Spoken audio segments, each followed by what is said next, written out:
business. Let's go. Cuarto bloque en punto de encuentro y ya está con nosotros nuestro querido amigo Dante Mago. ¿Cómo te va, Dante? Bien, Luciano. Aquí estamos. Bueno, vamos a hablar un poco acerca del informe especial que nos preparaste para esta semana. Sí, hemos hablado de deporte, hemos hecho notas sobre muchas otras cosas, de muchos negocios. Pero Bien, sí. No de un taller. Ah, nos faltaba el taller en el tintero. Taller mecánico. Taller mecánico, sí.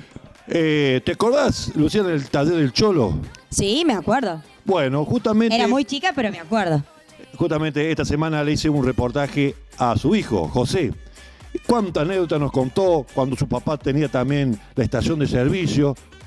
¿Vemos la nota? ¿La disfrutamos la nota? Bueno, entonces vamos a ver el informe especial que preparó Dante para esta semana. Adelante.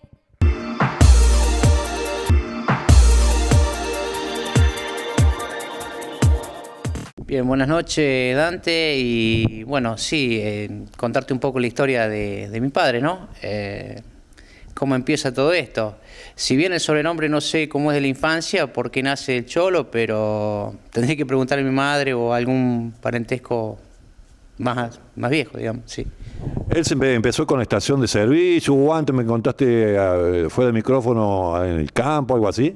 Sí, mira, anteriormente él trabajaba, o sea, con tractores, era medio contratista, hacía trabajo en el campo, con los tractores Pampa, Araba, y bueno, después se dedicó a la estación de servicio. A la ESO actualmente, que es ahora todavía. ¿Él solo? Él y el hermano, el Nito, bueno, que está fallecido, que se fue a Luque después, y la hermana, mi tía Rita, que está en Villa María. Porque ellos quedaron huérfanos de chico, me había comentado. Sí, mi papá era el mayor, estaba bajo bandera, y bueno, sí había quedado huérfano, tenía 18 años, y después el hermano 13 años, y 8 la hermana, que era la menor. Cuando ellos tenían la estación de servicio, ¿había luz eléctrica en Carrilobo o no? Creería que sí, ya había luz eléctrica, sí, porque en la época del 68, 70, sí, tendría que haber habido luz eléctrica. Pero, ¿cómo me comentaba que el surtidor cómo era? Los surtidores, o sea, lo que yo tengo entendido que me habían explicado, cargaba de 5 litros el cilindro, que era un tubo de vidrio, bombeaban y descargaba de a 5 litros por vez.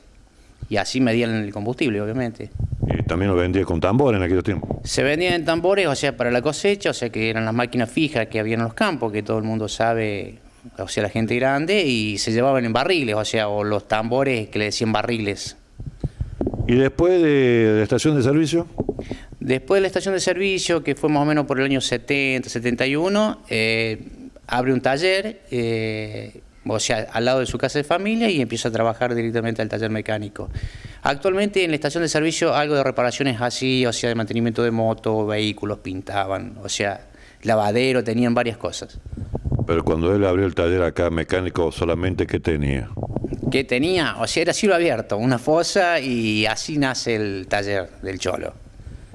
¿Y tienes alguna anécdota del Cholo en el taller? Contame.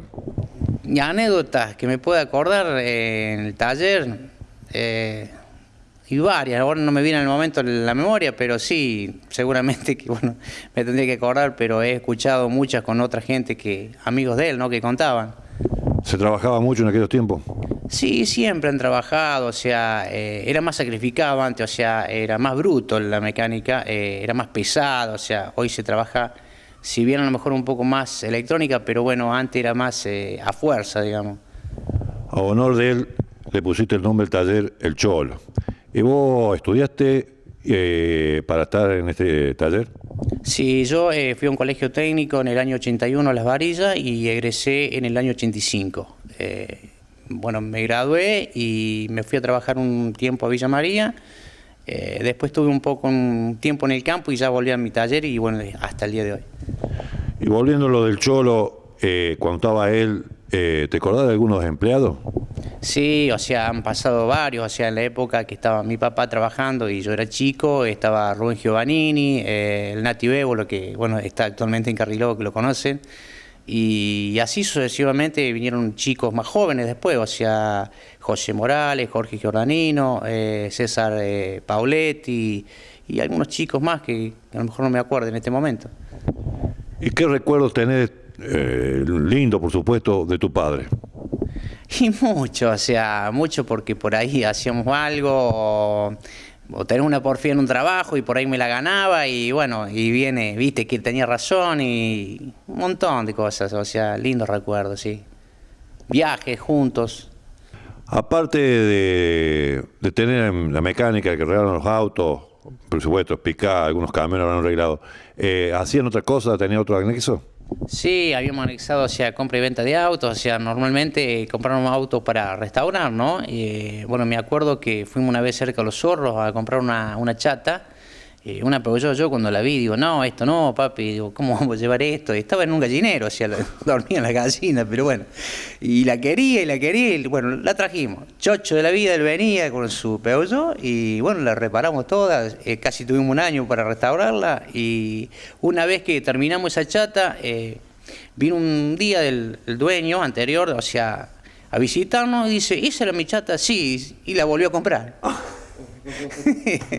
Y bueno, da risa, pero es verdad, o sea, él cumplió el sueño porque la había querido arreglar un montón de veces el dueño y nadie, o sea, la quería arreglar y bueno, cuando lo vio sana se la volvió a llevar. Qué bien, ¿no? Una de las preguntas que siempre le hago a todo el entrevistado, ¿volvieras a nacer, sería mecánico? Sí, obviamente que sí, uno nace, yo creo que cada uno tiene algo, ¿no? Y yo sí, lo volvería a hacer, a lo mejor un poco más tranqui, pero bueno, la vida te lleva a esto ahora, o sea, y tenés que ir poniéndole pilas cada vez más, ¿no? Se ha cambiado muy mucho la mecánica de cuando era tu viejo, cuando se inició, a lo que es ahora. Y sí, o sea, antes era todo carburación y hoy es todo electrónico, o sea, tenés permanentemente cursos y tenés que estar en los cursos. Hoy, si hablamos de 15 años atrás, tenías que poner una computadora en un auto y te decían era una locura y hoy si no tenés eso ya no puedes trabajar, o sea, es imposible. Bueno, primero que todo, muchísimas gracias por dejar entrar a las cámaras de Punto de Encuentro a esta entrevista y muchas gracias. No, gracias a usted a Punto de Encuentro y bueno, gracias por su visita, que bueno, para mí es muy grata y por no haberme tenido en cuenta. Gracias.